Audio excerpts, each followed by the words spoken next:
ಅಣ್ಣ ಬರ್ತೀರಿ? ಹಾ ಮೇಡಮ್ ಬರ್ತೀವಿ. ಎಲ್ಲಿಗೆ ಹೋಗ್ಬೇಕು ಹೇಳ್ರಿ? ಅಲ್ಲಿ ಮುಂದೆ ATM ಹತ್ರ ಬಿಡ್ತೀರಿ? ಅಲ್ಲಿ ಹೋಗ್ಬೇಕಂದ್ರ 100 ರೂಪಾಯಿ ಆಗುತ್ತಾ, ಇಲ್ಲೇ ಕೊಟ್ಟು ಬಿಡ್ರಿ. ಅಲ್ಲಿ ಹೋಗೋಣ ಮತ್ತೆ ಕಿರಿಕಿರಿ ಆಗುತ್ತಾ. ಆಯ್ತು ಅಣ್ಣ, ನಿಮ್ ಸ್ಕ್ಯಾನರ್ ಕೊಡಿ, ಫೋನ್ ಪೇ ಮಾಡ್ಬಿಡ್ತೀನಿ. ನಮ್ ಟ್ಯಾಕ್ಸ್ ಸ್ಕ್ಯಾನರ್ ಗಿನರ್ ಏನು ಇಲ್ರಿ, ಕೈಯಾಗ ರೊಕ್ಕ ಕೊಟ್ಟು ಬಿಡ್ರಿ. ಅಯ್ಯೋ ಅಣ್ಣ, ನನ್ನ ಹತ್ರ ಕ್ಯಾಶೇ ಇಲ್ಲ. ನೀವ್ ಯಾರಿಗಾರ ಫೋನ್ ಪೇ ಮಾಡಿ ರೊಕ್ಕ ಇಸ್ಕೊಂಬರ್ರಿ, ಅವಾಗ ಕರ್ಕೊಂಡು ಹೋಗ್ತೇನ್ರಿ. ಆಯ್ತ್ರಿ, ನೀವ್ ಇಲ್ಲೇ ರೀ, ನಾ ಹೋಗಿ ರೊಕ್ಕ ತಗೊಂಬರ್ತೀನಿ. ಹ್ಞೂನ್ರಿ. ಹಾ ರೀ, ಬರ್ತೀನಿ. ಓಯ್ ಅಣ್ಣ, 100 ರೂಪಾಯಿ ಕ್ಯಾಶ್ ಇದ್ರೆ ಕೊಡ್ತೀರಾ? ಫೋನ್ ಪೇ ಮಾಡ್ಬಿಡ್ತೀನಿ. ಇಲ್ಲ ಮೇಡಮ್, ನನ್ನ ಹತ್ರ ಕ್ಯಾಶೇ ಇಲ್ಲ. ಸರಿ ಅಣ್ಣ. ಅಣ್ಣ 100 ರೂಪಾಯಿ ಇದ್ರೆ ಕೊಡ್ತೀರಾ? ನಾನು ಫೋನ್ ಪೇ ಮಾಡ್ತೀನಿ. ಇಲ್ಲ ಮೇಡಮ್. ಆಯ್ತು ಅಣ್ಣ.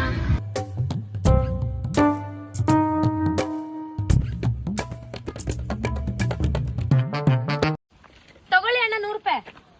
ಏನ್ರಿ ಮೇಡಮ್, ಎಷ್ಟು ಲೇಟ್ ಆಯ್ತು, ಎಲ್ಲಿಗೆ ಹೋಗಿದ್ರಿ? ಅಯ್ಯೋ ಅಣ್ಣ, ಫೋನ್ ಪೇ ಮಾಡ್ತೀನಿ ಅಂದ್ರೆ ಯಾರು ರೊಕ್ಕನೇ ಕೊಡ್ಲಿಲ್ಲ, ಅದಕ್ಕೆ ATM ಹೋಗಿ ತಂದಿನ್ರಿ. ಏನು ATM? ನೀವು ಹೋಗುದ ATM ಕಿತ್ತಲ್ರಿ ಮೇಡಮ್, ಮುಚ್ಚಿದ್ರಲ್ಲಿ ಶಾಲೆ ಇದ್ದೀರಾ? ಈಗ ATM ಇದ್ರ ರೊಕ್ಕ ತಗೊಂಬಂದ್ರಿ ನೀವು? ಇಲ್ಲ ಅಣ್ಣ, ಬರೀ ನಾನು 100 ರೂಪಾಯಿ ತಕೊಂಡ್ ಬಂದಿನಿ.